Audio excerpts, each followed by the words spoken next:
Hey guys, welcome back to today's video. Today is Wednesday, June 29th, 2022, and last evening there was a special election in the state of Nebraska that had some quite fascinating results. More specifically, it was in Nebraska's first congressional district in which we found that the Republican Mike Flood defeated the Democrat Patty Pansing Brooks by a margin of 6.8%. Now, 6.8% might sound something that is impressive within a swing district, impressive in a blue wave year for a Republican, and on par with a red wave year for a Republican. But in this first district, this is actually a Trump plus 11 district that ended up being 4.2% more competitive than where it was in the 2020 presidential election. Now, the reason why that is so significant is because this Nebraska 1st District was drawn to be extremely Republican. What I mean by that is in the new map in the state of Nebraska, it has a partisan lean of Republican plus 17. Now, the special election that occurred here was unconstitutional because it was held under the new district boundaries, despite the former representative being elected under the old district boundaries. Whenever you have a special election leading into the midterms immediately following a congressional redistricting year or presidential election, you always follow the old map because there will be voters and are now voters in Nebraska that are without a representative or with two representatives based off of where they live. Regardless of that, though, the state of Nebraska moved forward with the 1st District, which has a partisan lean, again, of Republican plus 17 that resulted in a Republican lead of less than 7 points. You are talking about the result versus the partisan lean of a decrease in expected Republican support of 10 points across the state, across the district. 10 percentage points in a year that is expected to be significantly better for the GOP than otherwise thought. The only thing that has changed between that redistricting and now is the Dobbs decision, the one that overturned Roe v. Wade that we have found has been immensely unpopular across the entire country. When the Dobbs decision came down, pollsters immediately rushed to the American voters and asked them what they believed and what they felt about Roe v. Wade and the decision from the United States Supreme Court to overturn it. And we found here that the majority of voters, the overwhelming majority at that, believed that this was a step backwards and disapproved of the Supreme Court's decision. You can find here that specifically amongst women, the decision was disapproved of 67 to 33, disapproved 59 to 41. The point being that the nation was not on the side of the Supreme Court here. Donald Trump might have received 46% of the vote in the 2020 election and Joe Biden only 51, yet the disapproved number, which Democrats side with, is at 59. The approved number that Republicans side with is at 41. And again, amongst women, the demographic group that votes in high proportions, the same as men, that dominates the electorate in favor of the Democratic Party, shows a disapproval of 67 to 33. If Democrats were winning women in the November midterm election 67 to 33, I guarantee you they retain control of the House and they win control of the Senate and maintain it. They maintain control of the chambers of Congress that they have right now. And that's a big if. And it's not likely at all. I still believe the Republican Party will pick up control of the House of Representatives. But this Nebraska special election is our first election immediately following the Dobbs decision, and it does not look good for the GOP whatsoever. Looking at this race, one might say that because the Republican chose to resign due to scandals plaguing his office, this is why Democrats did better. And I would remind you to take a look at special elections when there are corrupt or unfavorable individuals in office, when they are removed from the race, when they are forced to not run again in a special election or not on the ballot, you rarely ever see a pushback against the party that they were for. There are, of course, exceptions to that. There are plenty of opportunities and or observations in elections that do show that scandal-ridden candidates can harm a political party. But given where we are nationally, given where Joe Biden is nationally, given where he is in the state of Nebraska, and seeing the 1st District's election results back in 2020, there is no reality in which I would have ever expected the Democrats to come within single digits of winning a district that President Trump won by 11. The New York Times website I'm showing you right now shows Donald Trump won here by 15. Again, redistricting made it 4 points more Democratic. You can see that in the shift on the FiveThirtyEight website that shows it goes from Republican plus 21 to Republican plus 17. But the point is that Nebraska was meant to have one competitive district, the 2nd district that almost always voted for the GOP. Never did they think to imagine that this 1st district, a partisan lean of Republican plus 17 could ever be competitive, especially in an election year such as this one. 2022 is not the year for the Democratic Party. You head over and take a look at President Biden's approval rating. What does this tell you? That Democrats are down nationally, significantly. Biden is down 16 points nationally. When you take a look at the 538 generic ballot nationwide, what do you find? That Democrats simply aren't doing that well. I wonder why we can't find it right here. I believe that we should have been able to find it, but if we're not able to, just know that the Republican Party is up nationwide by about 2 points. We'll be able to find it when we head over to the House elections here, and I can show you. But what I'm trying to say here is that I never, ever would have thought that that race could have been as competitive as it was. It was a special election. Republicans typically do better in special elections, especially now. They just won in Texas's 34th district. They shifted a district by over 20 points and by over 15 points relative to the presidential margin. Looking at that alone, it tells me that Republicans, at least at that point in time, were certainly poised to pick up control of the House and to pick up numerous seats across the nation. I now realize that simply might not be true based off of where we are in the state of Nebraska. Looking at this first district, I don't want to read too deep into it. But I'm telling you, there is something to be said that this is the first election post-Dobbs decision that shows Democrats excited like never before. The Democrat here, Patty Pansing Brooks, jumped on Roe v. Wade, jumped on the Dobbs decision in an effort to bring out voters in a level that had never been seen before. And clearly, it was effective. The Democratic candidate here was strong. You're talking about a state senator, you're talking about someone with at least moderate to significant name recognition. Maybe not across the entire first district, but across the areas that they know well. Mike Flood won every single county except for one. The one district, the one county that was driving the Democratic Party's vote share was Lancaster County. Patty Pansing Brooks overwhelmingly won the early vote and the mail-in vote. But that wasn't just it. Patty Pansing Brooks won the election day vote. Joe Biden did not. And Joe Biden did significantly better than any Democrat had in the state of Nebraska in quite some time. When you take a look at the presidential margin, not only the House level, but you take a look at Nebraska's first, Donald Trump only won by 15 points across the first district. In 2016, he won by 21. In 2012, Obama lost by 17. In 2008, it did get more competitive. McCain only won it by 9.8%, but then again, it was also a different district at the time. Looking at the 2020 election, Nebraska's first was the second district to not be rated safe, and Republicans made it more competitive. But like I said, they could have never envisioned that this first district would even be that close. Realistically speaking, it never should have been. You would never, ever expect a red wave year such as this one to have a Republican plus 17 district as competitive. But you know what happens? This is what changes. When some things happen on the national level that impact down ballot races.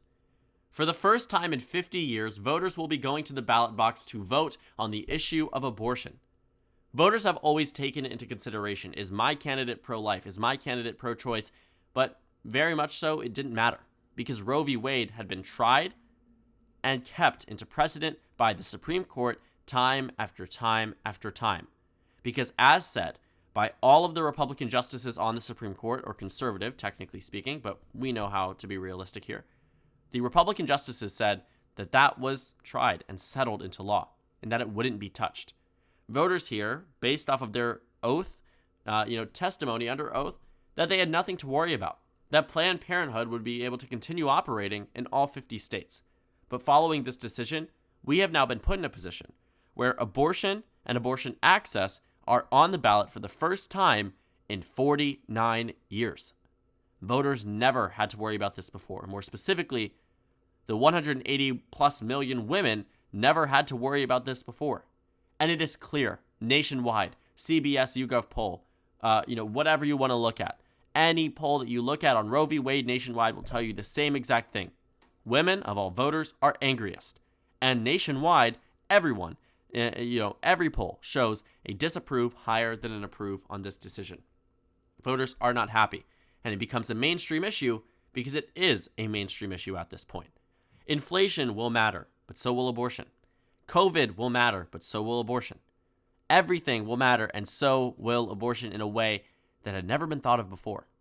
And following Clarence Thomas's decision to write that concurring opinion, saying that what comes next could be birth control, same-sex marriage, same-sex relationships, interactions, encounters, these things that were sort of shoved out of American law and put into precedent by a previous court, still under Chief Justice Roberts, but a previous court in terms of ideological composition, are now back into play.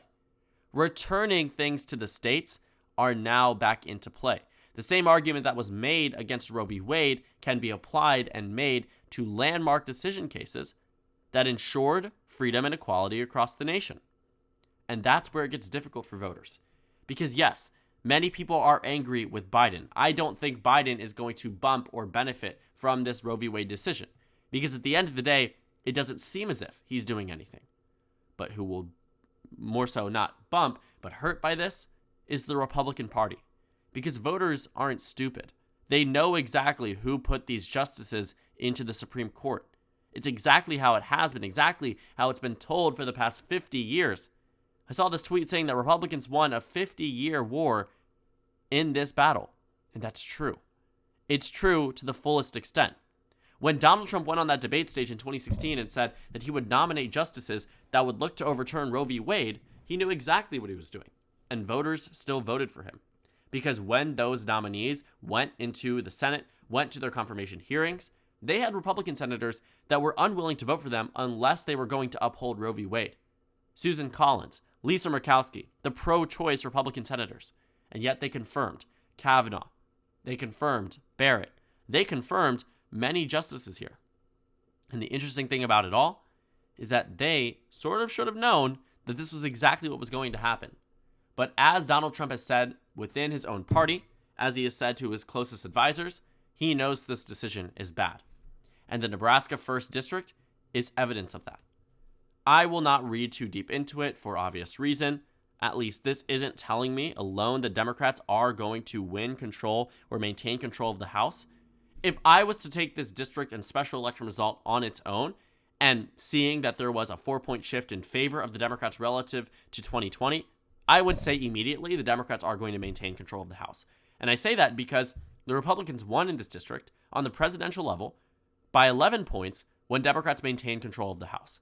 So if the year is better for the Democratic Party than it was in 2020, of course they are going to retain control of the House. But that's simply not the case. We know this national environment is not nearly as pro-Democrat as it was 2 years ago. But now we're getting conflicting information. Because on one hand, we have the Texas 34th result that shows good news for the Republican Party, but then the Supreme Court shook everything up. I saw another person talking about how this is an election result we would expect to see in 2017 and 2018, not one we would expect to see in 2020 or 2021 or 2022. And that's entirely right.